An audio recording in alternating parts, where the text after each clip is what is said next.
This is the Wounded Womb, Mind of Lilith, and today I will be taking a deeper look into the most recent episode of Love and Marriage Huntsville, which is Season 3, Episode 19. I think this is the season finale. I'm not going to be doing a full episode recap as there are plenty of other YouTubers who do a wonderful job of covering the whole show. I'm just going to be focused on specific scenes that address some things that I feel like could be teachable moments for myself and the audience. So in this episode, two scenes stuck out to me.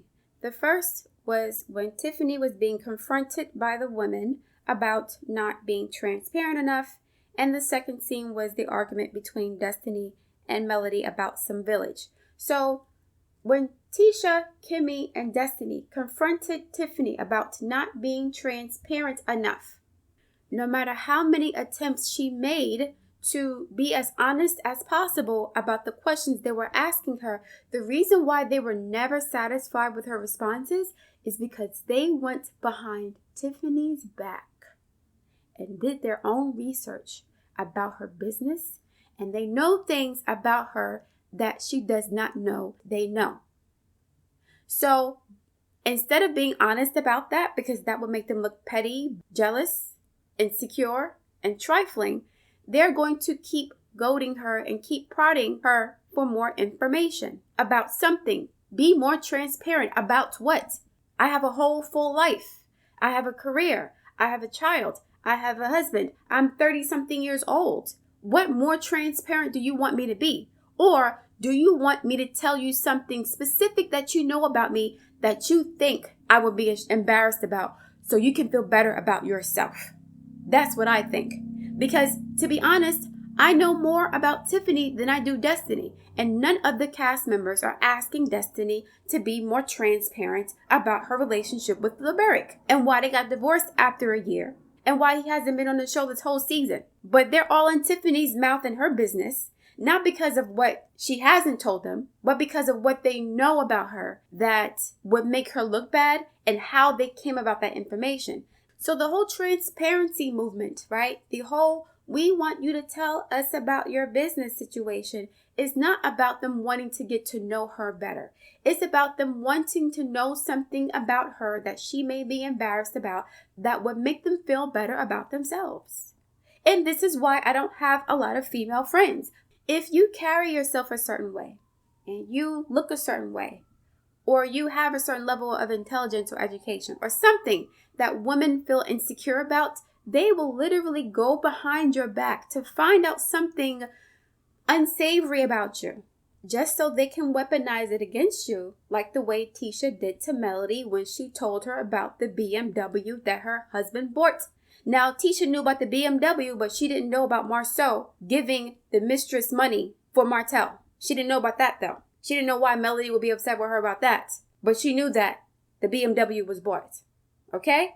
So, the fact that these women are not woman enough or bold enough or honest enough to say, listen, we found this and that out about you because it would make them look bad, they'll just ask her to spill her own tea. So they don't have any blood on their hands. So they don't look petty and insecure and trying to deliberately embarrass and bring down a woman. Okay? That's number one. Number two, the whole argument between Destiny and Melody reminded me of why I said I don't think Melody should have any of these people in her circle. These women are jealous of her. And the reason why Melody and Destiny could not come to some sort of resolution during the argument was because Destiny was not being honest about why she approached Melody in the first place. Destiny felt some kind of way seeing Melody glow up and elevate only a few months after getting a divorce from this man with 4 children in tow. Destiny saw Melody's journey and felt jealous. And instead of saying that, she told Melody in her own way, the reason why you are at this level now is because you have a village. I don't have a village. Meaning, if I had what you had, I'll be able to glow up and elevate too. And Melody was like, you can't be a part of my village because I can't burden you with this. Meaning, you can't do anything for me. I have 4 kids. I gotta make money.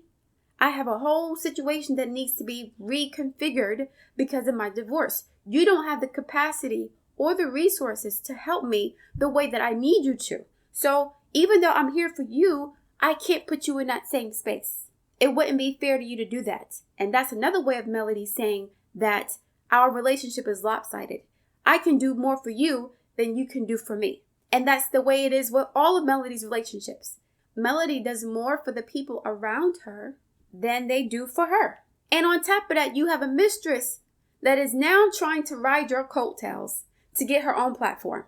Nobody is pouring into Melody. And this is what happens when you are a big fish in a small pond, especially when you're in a small town. The men and the women look at you with envy while they're asking you to help them out. They want to ride your coattails while they're stabbing you in the back, like Tisha.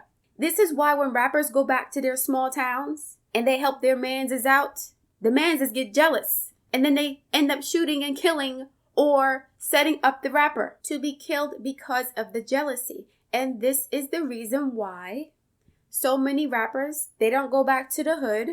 There's too many haters there.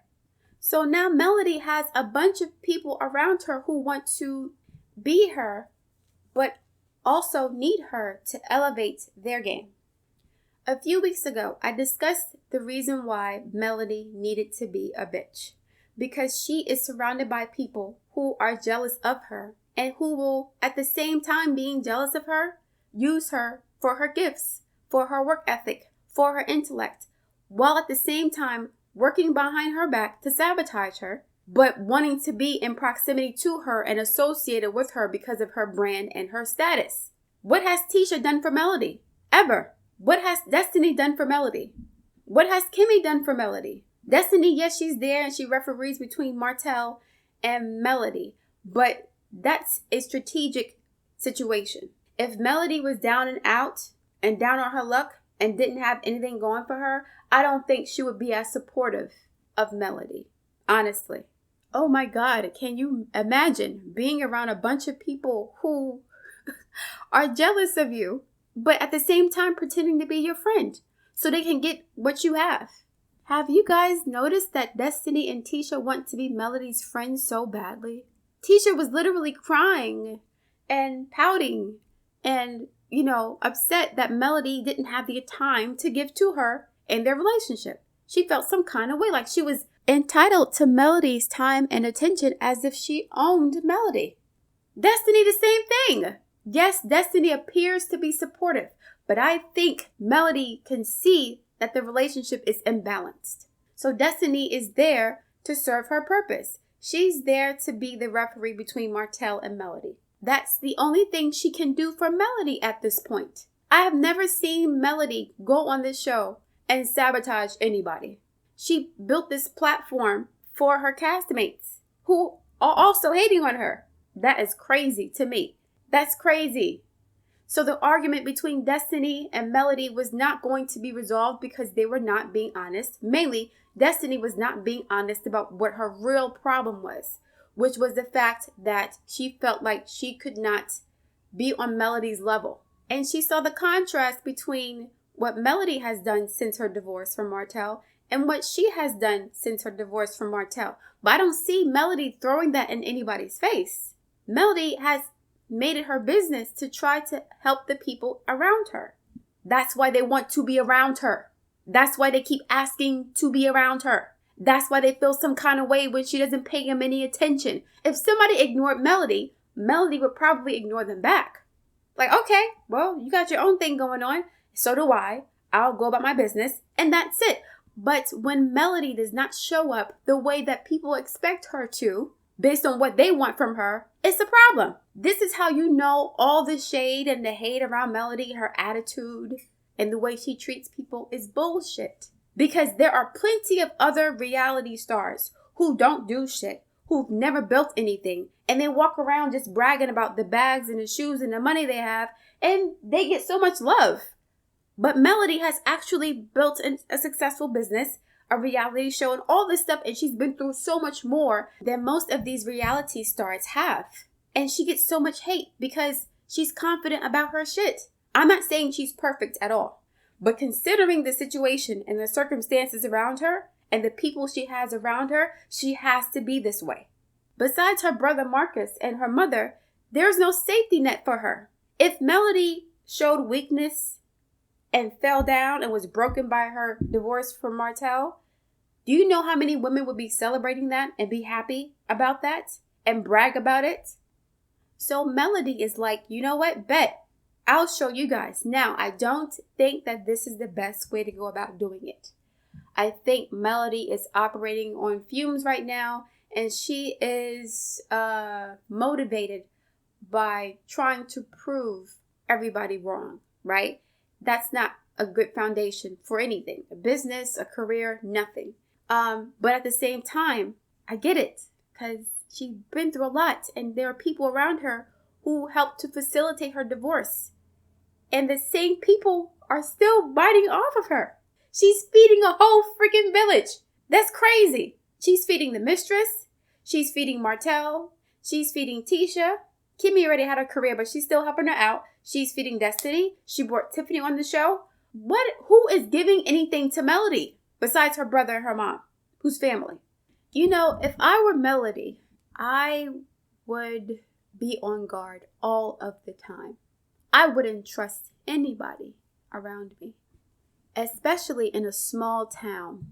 Now, if she were in a bigger pond like Atlanta or Houston or New York or Miami, then she could probably operate differently because there are women on her level there too. And there may be some jealousy and whatever, but it's not the same thing. Last week, I also mentioned the fact that some women stay around you so that when you glow up, and when you do something that is remarkable, they're there to remind you of where you were, to humble you. Destiny reminded Melody about her village to humble her in saying, the only reason why you got to this level is because you had help. If I had the same help you had, then I would be here too. I could do the same thing you were doing. You see, it doesn't fail. The formula is the same. Successful, beautiful woman equals jealous ass biting females. Not all women are like this, but a lot of them are. If you can't help them out, then you become an enemy. Like with Tisha, if you don't serve their purpose, you become a problem. If you look better than them, it's a problem. If your boobs are bigger than theirs, it's a problem. If you're married and they're not, that's a problem. If you're more successful in your career, that's a problem. If more men want to be with you than with them, that's a problem. It's always an issue. There is not one person on this show who does not want Melody around them, while at the same time calling Martell a good man. At the same time, listening to the lies that Martell told about Melody, while at the same time wanting to believe the most negative things about the person that you admire, while wanting to be them and to use them for what they have. All of those things went concurrently, and Melody understands this, which is why she is the way she is when it comes to her personality. I'm not saying the chicken came before the egg. Melody could have been a bitch before then. But at the same time, why wouldn't she be in this situation? You got fake friends that you're feeding. You got an ex-husband that's trying to bite on your shit still. You got a mistress that's trying to get her own platform based on her being the side piece in a marriage that she destroyed, while telling people that you're lazy and a bad mother. It's like, come on now. Come on. If I was Melody, I would cancel this show and start over again with a new cast of people on her freaking level. That's what I would do. Find some new people, some new friends, whatever. This is like not good. In the preview for the reunion next episode, Melody says that she hates Huntsville. I understand why she would say that if she said that, because she has a bunch of haters around her. And when you're like a star in a small city, it's like, again, people want to feed off of you, but at the same time not pour into you, while at the same time they're hating on you. It's hard to live in that kind of situation. And you're living in the same small town as your ex-husband and his mistress, who is actively trying to get put on based on the drama that she put you through. So the people in that small town are actually going to be supporting the mistress because they don't like Melody, like Miss Wanda. Anyway, guys, that's all I have to say about that for now. I look forward to reading your comments. Please like, share, and subscribe, and I'll talk to you soon.